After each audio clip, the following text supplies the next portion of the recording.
Thank you very much to the organizers for inviting me to speak. I'm going to talk to you today about painfully deep phenotyping, that is extracting patient-reported pain from clinical notes. So osteoarthritis is the most common cause of disability in adults in the United States, and more than 1 million joint replacements are performed every year for joint replacement. And the proportion of people who are under 65 who receive a joint replacement is increasing and is projected to increase, as is the number of people who will have to return for a reoperation on that joint. People under 65 are people who are more active and who will have their implant for longer. And so following the outcomes of patients over the lifetime of their implant is very important. However, tracking patient-reported outcomes for joint replacement is expensive and difficult. Joint replacement registries will typically report revision rates, that is reoperation rates, and time between initial implant and revision, but this potentially misses early warning signs of poorly performing implants. And the result is that recalls have to be performed for certain implant models.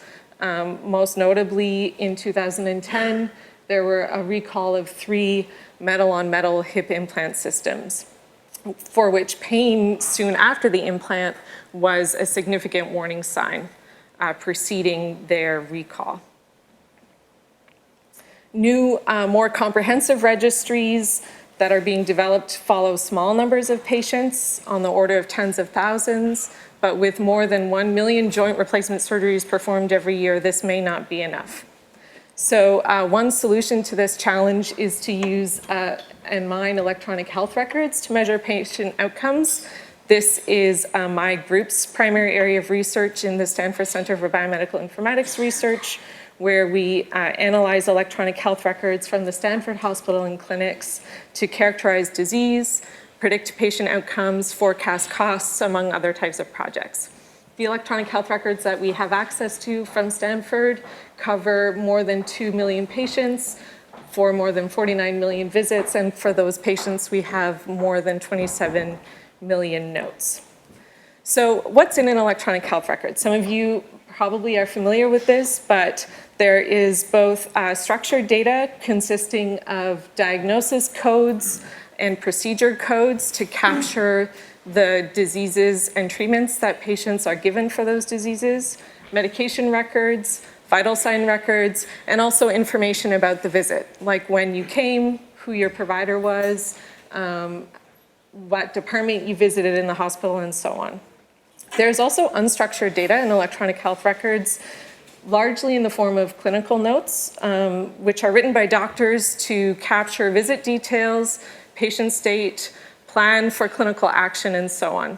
These vary in length and content and are up to 75% of the data in electronic health records. So if we were interested in measuring complication rates for people who have had an implant from coded data, this is something we might look at. These are ICD-9 codes for specifically complications following implant in various categories. There's loosening and dislocation issues, wear of the implant, outright failure, infection associated following implant, and the most severe marker of a complication, revision, that is reoperation. So you can use ICD-9 codes to look at the proportion of people who have an implant and go on to experience a complication like this.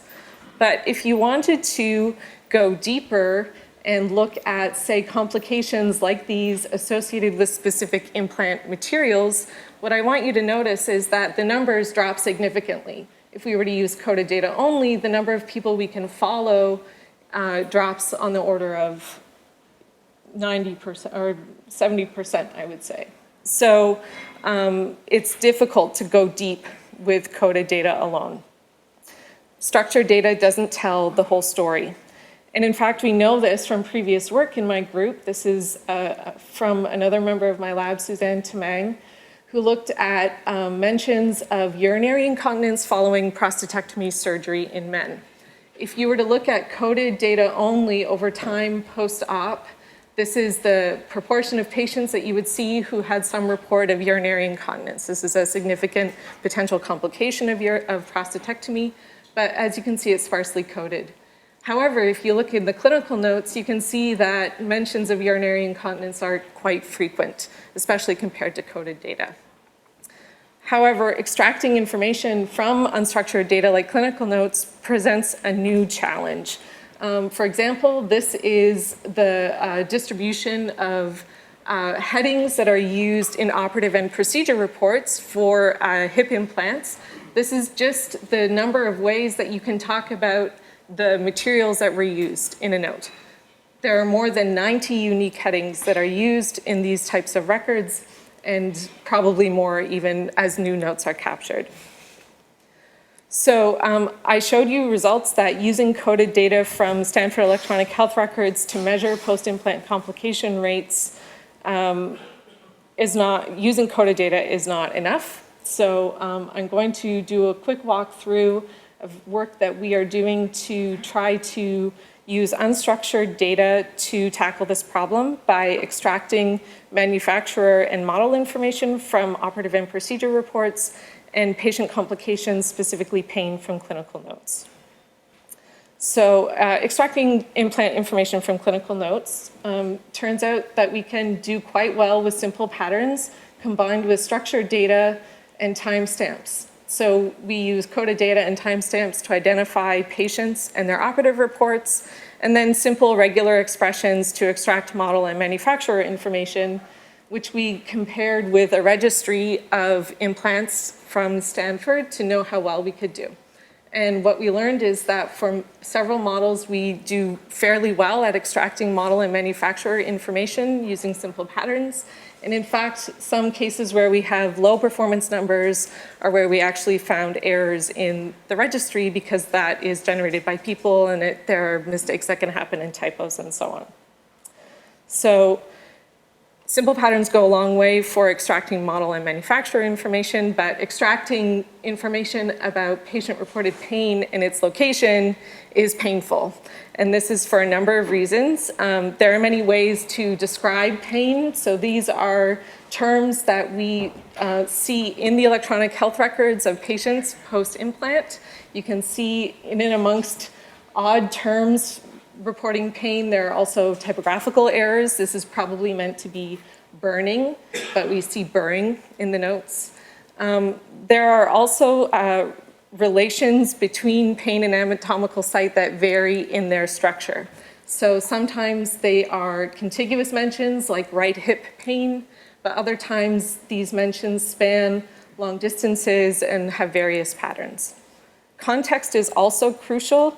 You'll see in electronic medical records things like warning signs that are hypotheticals that a doctor will tell their patient to be aware of, like fever or increased or excessive pain following a procedure, but we need to be able to disambiguate these hypothetical mentions from true mentions of pain that a patient is experiencing. So this is where data programming and Snorkel come into play. We use these tools to try to extract pain and anatomy relations from clinical notes by using dictionaries of anatomical sites and that list of pain terms that I showed you, among others. High precision rules, labeling functions to label candidates. So we use our domain knowledge of how doctors write about pain and anatomy in notes to write labeling functions that are high precision to label these candidates. And then we train a model to learn the labels from this data and identify true pain anatomy site relations. So we are using this framework to augment electronic health record-based device surveillance towards a national system for device surveillance. So on the right, this is the FDA's vision for a modern post-market device surveillance program. Imagine that we can now augment what we know from coded data about post-implant complications with information about pain by extracting pain anatomy relations from clinical notes of all joint replacement patients that we see at Stanford at scale to generate new evidence for measuring patient outcomes. This work also gives us the opportunity to modernize the reporting and analysis of outcomes associated with implant procedures. For example, we can now measure rates of joint and lower limb pain before and after hip joint replacement. We could also extend this framework we've developed to additional patient-reported outcomes of interest, like activities of daily living and mobility, other outcomes which are difficult to capture with coded data. Some outcomes of patient care will never be coded, and they shouldn't be. Human language is expressive and effective when it's a person, like a doctor, who is doing the reading. However, if a machine is doing the reading, we still need principled and scalable methods to extract and analyze patient outcomes from text and other related sources. We need methods to leverage the power of unstructured healthcare data. This data is not only challenging to process, but essential for getting the complete picture of a patient's health. And so I would close by saying that scalable information extraction systems made possible by platforms like Snorkel are powerful additions to an informatics toolbox for a learning health system where patient care outcomes inform not only research, but also the healthcare system to support clinician decision-making and monitor the quality of care that doctors can provide. Thank you.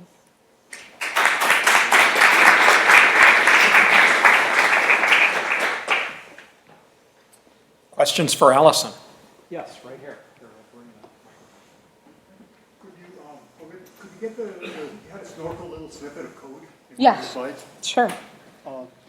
So could you tell us a little bit more about that code? I mean, you're calling a set of procedures. I'm just trying to get a sense of how much is your work and what is already canned. So the procedures you're calling, are those things you wrote, or yes, are they? Yes. So we wrote labeling functions. So I should point out my collaborator, Jason Fries, on this project. We've been working together on this. We wrote labeling functions. This is one example to look for candidate mentions that are in a checklist. So electronic health records will sometimes have checklists that are copy-pasted, for example, and they tend to look like that, where you have upside-down question marks followed by mentions of But for example, the get sent candidate spans. Yes.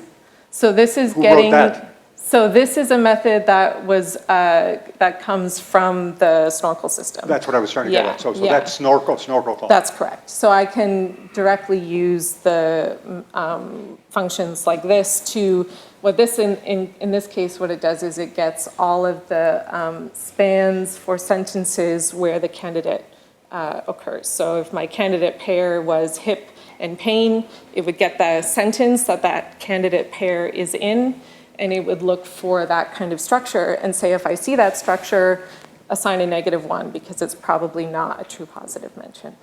Yeah. Thank you. We'll go here, then.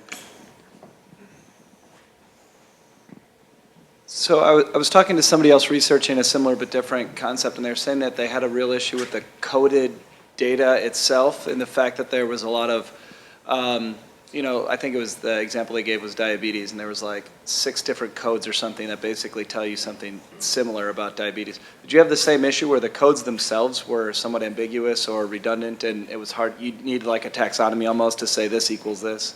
Right, so you do need to be wary of looking at, say, one code alone.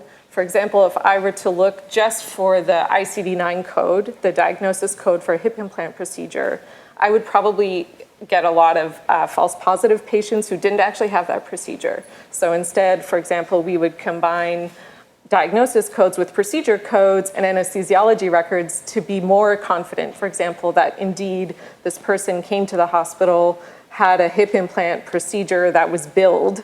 Billing is often a good way to be confident that someone had a procedure performed, for example. So certainly things like looking at single codes are going to affect your results. Thank you. Yeah, thanks. And there was another. Thank you. I have also a question related to this piece of code and in general to the techniques you're using for natural language processing. It seems to me that you're mostly looking at the sentence level relations, and that the same impression I had before with the other applications. Are you doing anything above that, at the discourse level, at the level where more interesting cross-sentence relations can be extracted? Great question, thanks. So currently, the application we've developed is at the sentence level. However, we recognize that there are probably anatomy, pain relations, and other outcomes that span sentences. We're having soon a clinician who has read a bunch of notes to hand label them, and we expect from that work that we will get a better sense of how many of these relations are long distance and should be incorporated. It's certainly possible within the snorkel system to incorporate other contexts like document and paragraph level features in the models, certainly, yeah. Other questions?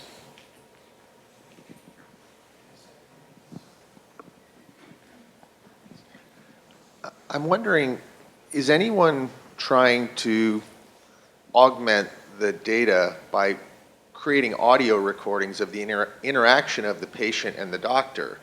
Because I imagine that might give you additional context for, hey, that pain occurs when I walk or I sit. Right. I know that there are, for example, scribes who will now join doctor-patient visits and take more detailed notes. I think that there are some cases where there are audio recordings. We don't have access to that kind of data. It would certainly be interesting as another modality to try to get a more detailed picture of patient-reported pain. You have data.